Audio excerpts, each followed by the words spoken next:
Hey, welcome back. So now let's discuss about some of the inbuilt functions in Python. The first function which we will be discussing is the map function. So the map function executes a specified function for each item in an iterable. Okay? The item is sent to the function as a parameter. So let's see the map function in action. First of all, we have to define a function. So def my function. All right, it will take an item. Okay, and what it will do, it will just return the length of the item.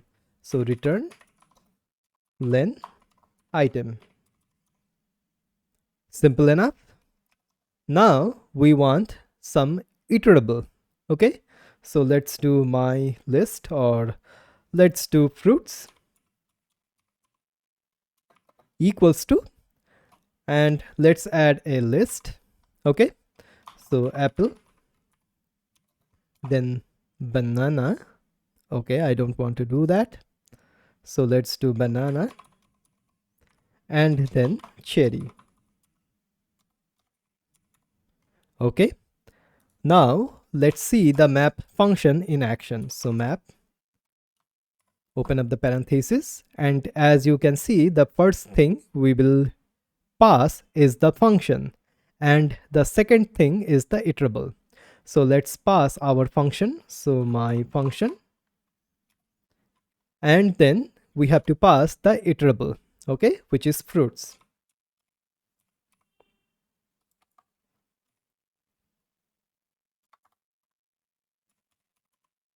All right.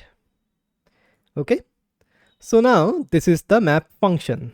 So it will return the map object, which I will do something like lengths or fruit lengths. Okay, all right, and now we can print the fruit length. Okay, all right, so now if I run the program, we are getting a map object at something like this. So this is not that much great, right? We cannot see that. But now if I just convert this map object to a list, so list here and here. Okay, now if I run the program, as you can see, we are getting 566. So what exactly is happening?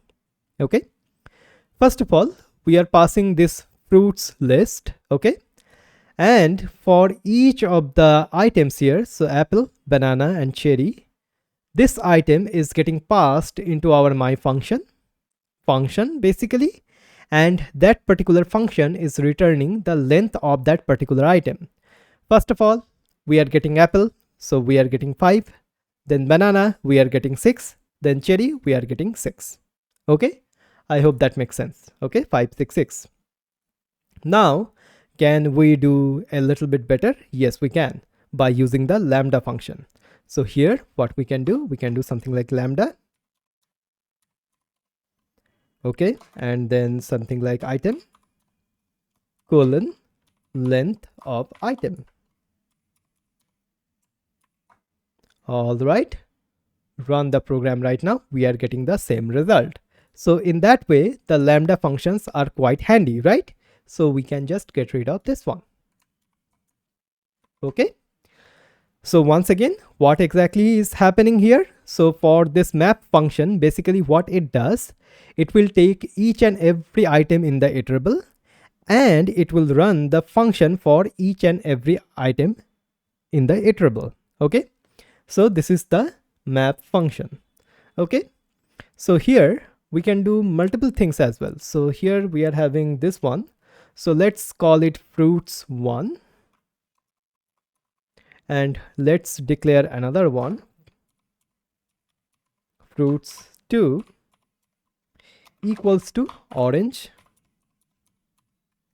then lemon, and then let's do pineapple. Okay, And here we can pass this fruits basically here right now. So fruits underscore 1, and after that we can pass the fruits 2 as well. But here if we do that, run the program, we are getting an error. To pass multiple of these, what we have to do, we have to create the tuple. So let's do it right now. So convert this one to a tuple and convert this one to a tuple as well. Okay. All right.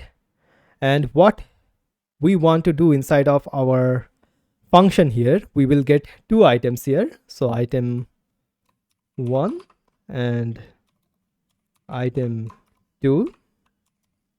And we can return the item 1 plus item 2. So item 1 plus item 2. Okay. All right. Now if we run the program, we are getting apple orange, banana lemon, cherry pineapple. Okay, so we can do something like this as well. All right, so this is the map function. Okay, so the map function executes a specified function for each item in an iterable. The item is sent to the function as a parameter, which we are doing currently right now, right? So this is the map function in Python.